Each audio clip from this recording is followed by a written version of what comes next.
Dr. Amna and the evergreen Dr. Rohit Kumar of International Modern Hospital in our studios. And today the subject that we are talking is about child obesity. Welcome to the show, sir. Good morning. Good morning. Good morning to all the listeners and to all of you. Well, a very good morning. आज हम किस topic के ऊपर बात करने वाले हैं? You mentioned child obesity, but what exactly about So that? we'll be talking about pediatric obesity or a childhood obesity, and it's been quite common especially in this part of the world. Obesity itself has been declared as a disease worldwide, and that's why many insurance they cover it. Now we don't operate kids, and childhood obesity in UAE itself is around 14 to 15%, which is growing because of our sedentary lifestyle. And child is not born obese, so it is us as a parent and the society which give them all these.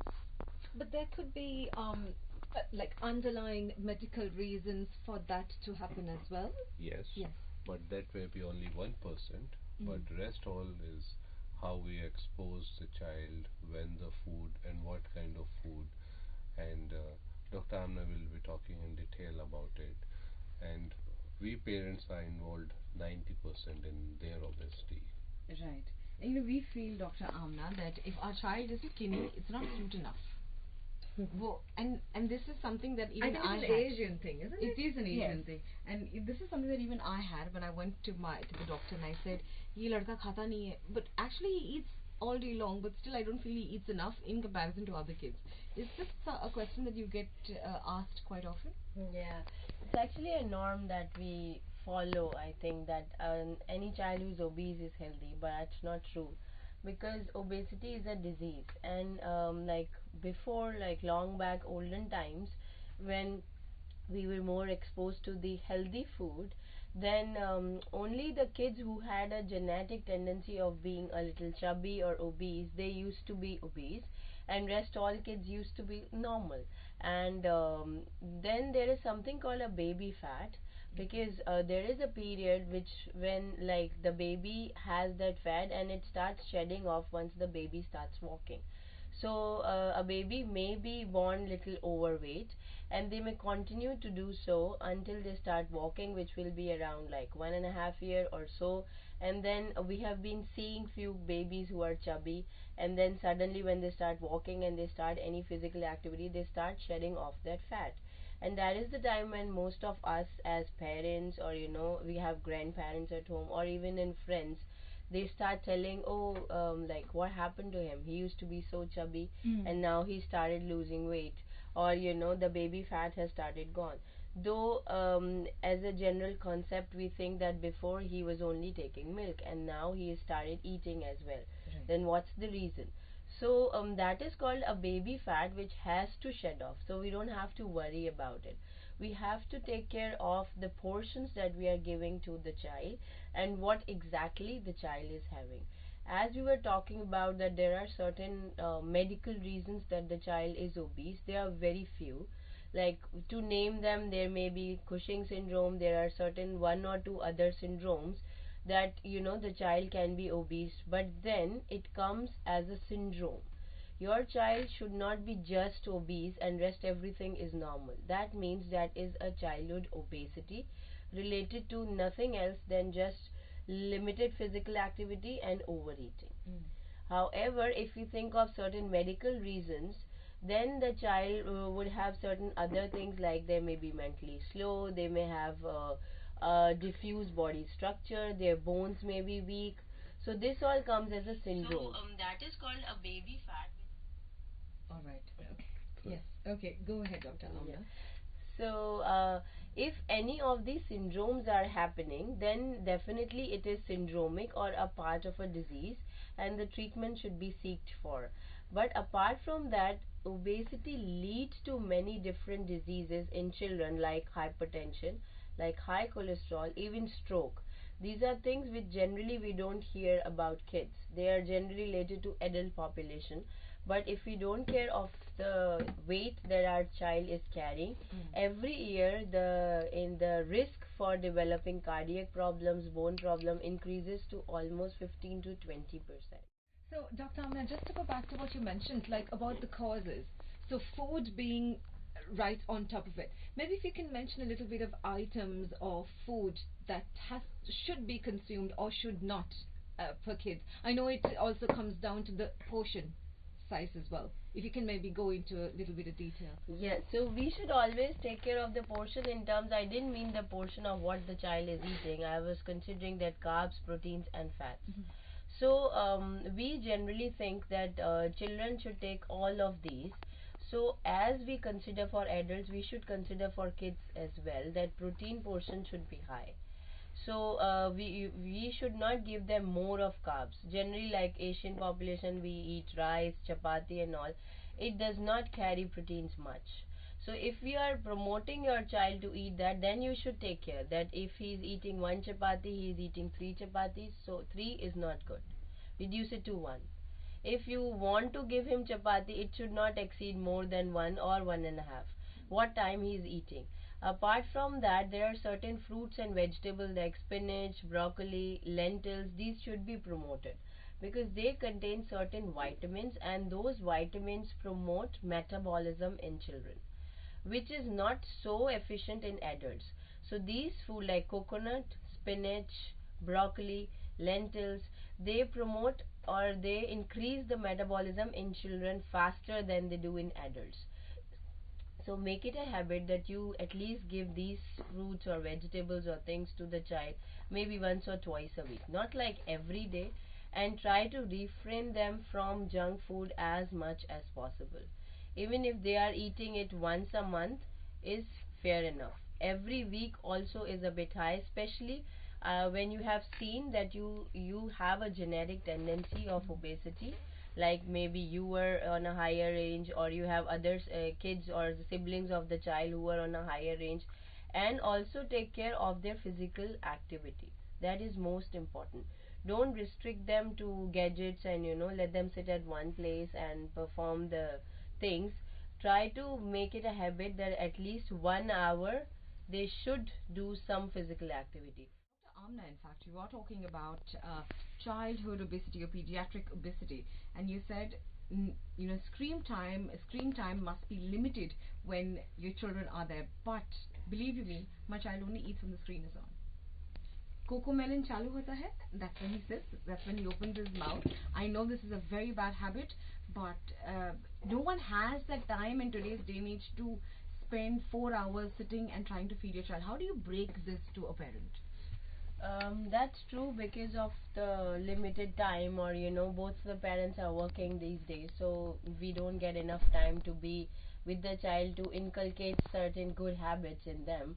But then we have to break it in a certain way that I'm not saying that screen time should not be there at all. When we talk of obesity, it's fine that even if they are watching a TV or it's better to put it on a TV because that screen will not affect their eyes as much as an iPad or a phone would do because of the resolution and the way they keep it so near to them.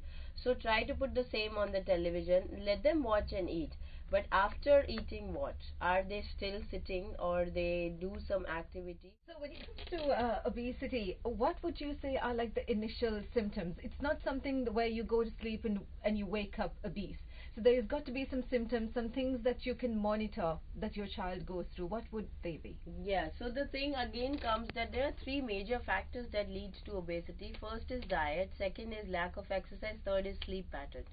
So we talk very less about the sleep thing also. We should see how much the child is sleeping. If an adult should sleep maximum like between 8 to 10 hours, then a child should sleep more than that. So if we say that a child should sleep how much, so at least minimum a child should sleep 10 hours a day. And if your child is completing that at night, then it's fine, let him not sleep in the afternoon. And apart from sleep, like what time he takes his last meal and then goes to bed, that is also important. Since the neurons of the child, which are important cells in the brain, they grow during the night period. So in the growing age, if your child is not sleeping appropriately, the hormone, the growth hormone and the neurons, so the growth hormone is being released, it has a diurnal release, we call it. So it gets released late night and early morning.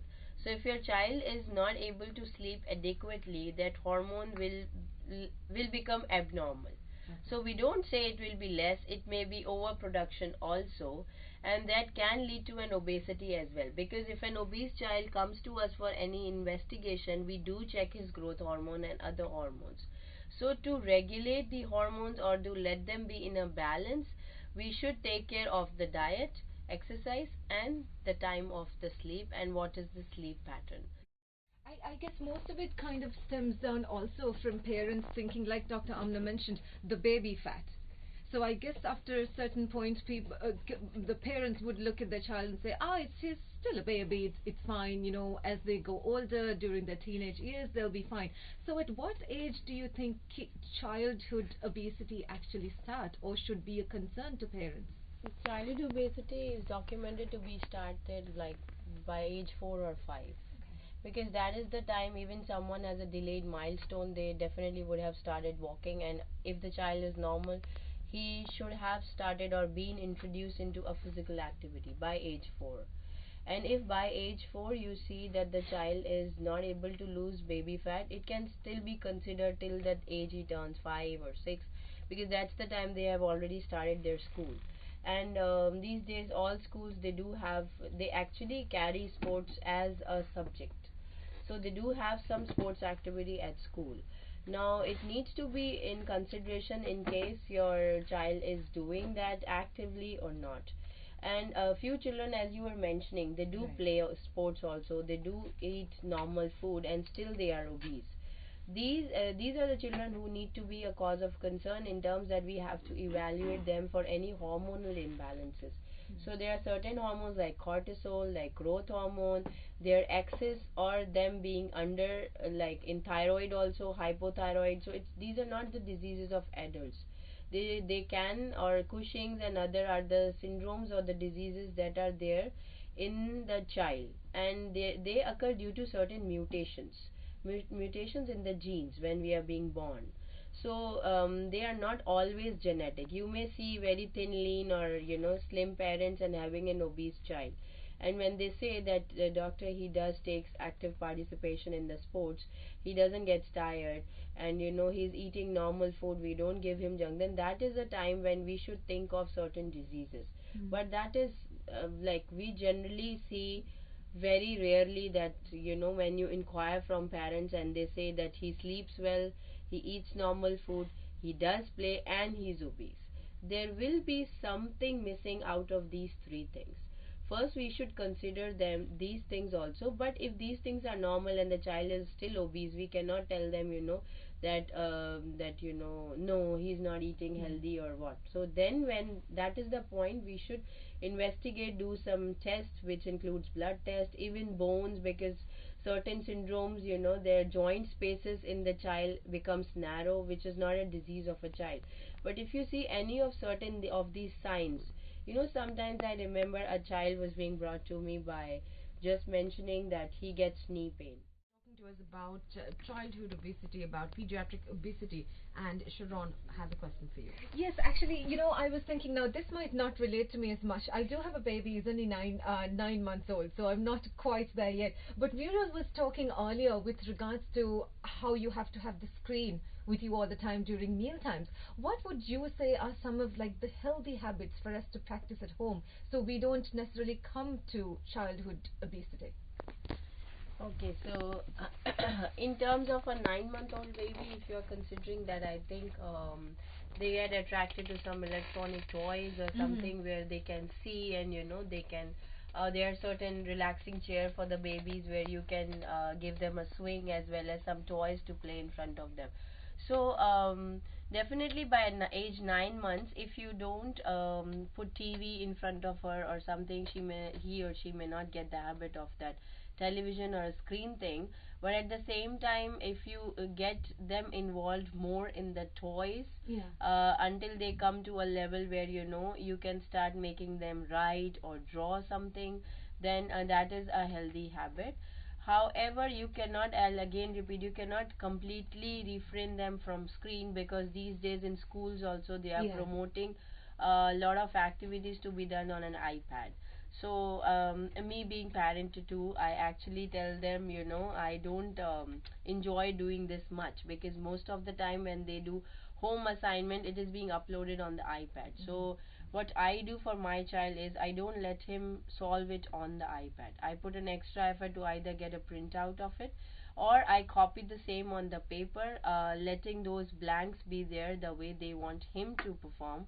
So I don't let him do it on the iPad. I tell him, you solve it on the paper. I take a picture and then I upload it on the iPad for his homework. Oh, that's amazing. So that, because that's how they will get, because an iPad or gadgets, it's too easy. They will even don't have to spell the word properly. Yes. Now when they are reading a vocabulary, and we need to ask them to write where what will come, which will come, or what. It's a question where there is a blank to begin with the question, and then the child has to fill that blank, whether it can be what, where, who, like that.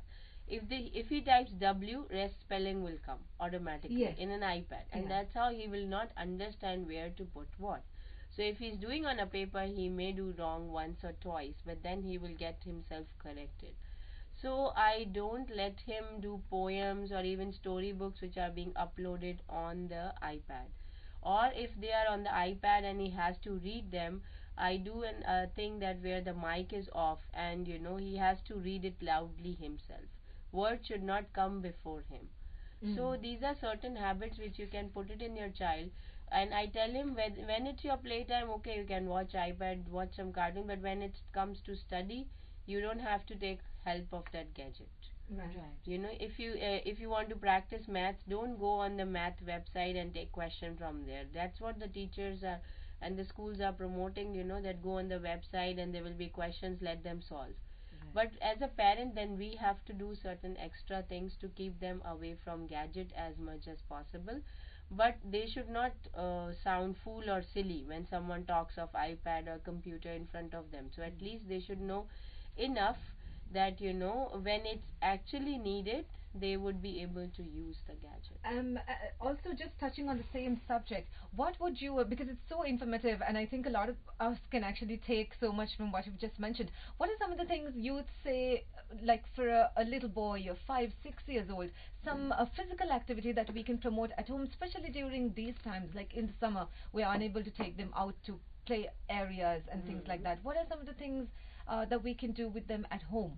Okay, so summers actually outdoor activities are quite impossible in Dubai, but there are certain indoor play game zones. Also, there are certain clubs, including like many clubs which are having indoor activities or basketball or football or any such thing. You can always take your child, get him enrolled there, or even some like schools, they have that indoor area maybe for one of the activity, because in Dubai everyone knows the temperature. So even the schools and the clubs, even swimming, you can promote swimming to a 4 or a 5-year-old girl or a boy. There are indoor swimming pools, and get them enrolled there at least 2 or 3 times a week. They should do that. Apart from that, what are they doing at home? If they are only sitting, take them out for a walk with you. At least take them out for a walk for some grocery, or if they want to buy some item, because maybe for grocery kids will say, oh, we don't want to go, but what they need, if you can walk a bit with them, and you can go there and take them to the market, supermarket, at least they will be little bit physically involved. Lot of apartments, they have a play area or a play zone there. Any of the family member, even a maid or a parent, anyone can take them down and see and get them involved in some or the other way. They should run, they should do some little bit of exercise to make their metabolism fast. They will not be players at age 4 or 5, but this is the time they develop interest in certain things. If you don't expose them to the games, they will not be interested when they grow. See, when they grow 10, 11, they will not suddenly start liking basketball or football. It has to come when they are 5, 6, 7. Even if they are watching TV, put some sports activity for them. Let them know, oh, this World Cup is going on, this is this game, this is this game, and they'll get used to it. Right, doctor, we have a message that has just come in. It says, I want to know from Dr. Amna, my wife is 32 and her weight is 120 kilos. She needs treatment for weight loss. Is the treatment, consultation, plus dietitian advice, etc. covered in insurance? Please suggest a good doctor. Yeah, hi. You can always bring her to us. Yeah, the consultation is covered in insurance in case you have insurance. If you don't have insurance, still we'll take care of it. You can always bring her because you've just mentioned her weight but not height. So we need to see what is her BMI, body mass index, as per her height. Generally 100 plus looks overweight, and as you are mentioning, so we will take an accurate BMI, and we have a special machine with a dietitian who does not calculate the BMI. They always calculate the water portion, the protein portion, the muscle and the fat portion of the body, and then we can work on it together with the dietitian what needs to be done. Right. Going back to the same topic as well, in terms of the treatment or the surgery, can you maybe talk a little bit more about that? Okay, in surgery in pediatric population, lot of people bring their child to us for doing a surgery since it's a quick fix for them. But in children, we have to do a thorough workup for them. So any child who comes to us with a concern of obesity, we don't promote surgery directly. We, as I mentioned, there are certain syndromes or diseases in which cortisol related is Cushing's, thyroid related is hypothyroidism. There is a syndrome called Prader-Willi syndrome where a child is gaining weight. There are certain diseases like PCOD in a female child where they have excess hair production on their body. Their female hormones are not controlled. There are certain diseases in which the insulin levels are low and the blood sugars are high in a child. So in these children, if you do surgery, it will be very deleterious for them because we have not done a thorough workup to understand why the child is obese. If so, we don't directly do a surgery, though the surgery is the same like we can do for an adult with sleeve gastrectomy where we cut the stomach and make it small, or a bypass which generally is not considered the first hand for a child. But we have to consider a group discussion along with an endocrinologist, a pediatrician, and they generally do the entire workup for us.